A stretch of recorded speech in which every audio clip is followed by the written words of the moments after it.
tayo kay Historian Yuan. Kilala niyo ba si Historian Yuan? Si Historian Yuan kasi pag nagbabiral yun, pupo siya. Sigurado siya. May razon. Daddy ko, lolo ko at lola ko. Diba?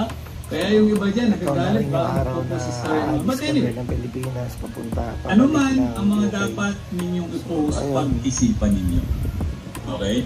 Just like what happened dito sa AirAsia, na hindi pinag-new, inintindi, hindi man lang, no, in-acknowledge nung nag-post na masisira yung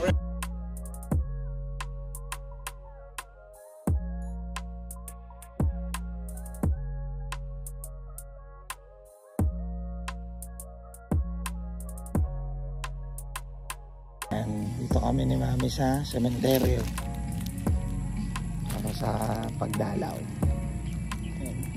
Pakita mo yun. Si Daddy, Lolo at Lola. Kasi hindi ko alam kung kailan ulit ako babalik. Dito na kami sa Burger King. Kain-kain muna. Video pala yan. Sa vlog ko po. Kain.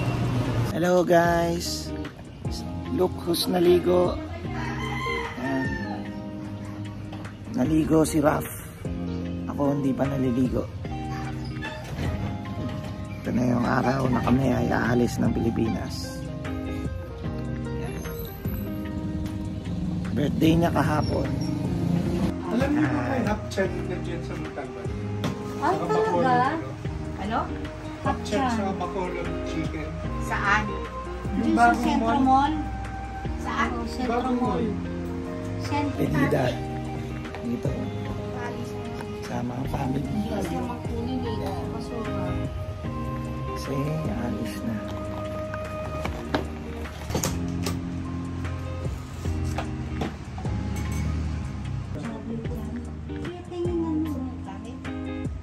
Teka, kukuha. Hindi ko Yan. Bye-bye! Ang aking kapatid. Kaya ako'y alis na. Papaalam lang. picture. Yan. Nag-picture na kami. Baby, ako eh? Ah, okay. Oh, yeah. Oh my gosh. Oh my gosh. Oh my gosh.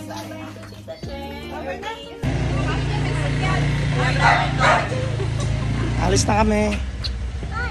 Ito na kami ng YouTube. Tapos na ang Askal Days.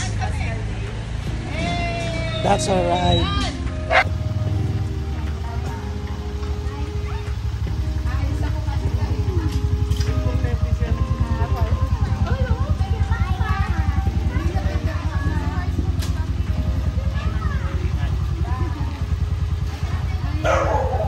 From the west side.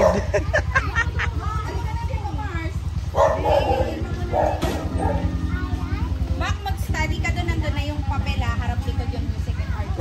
Reading. Pagka-uwi ko, dito tayo.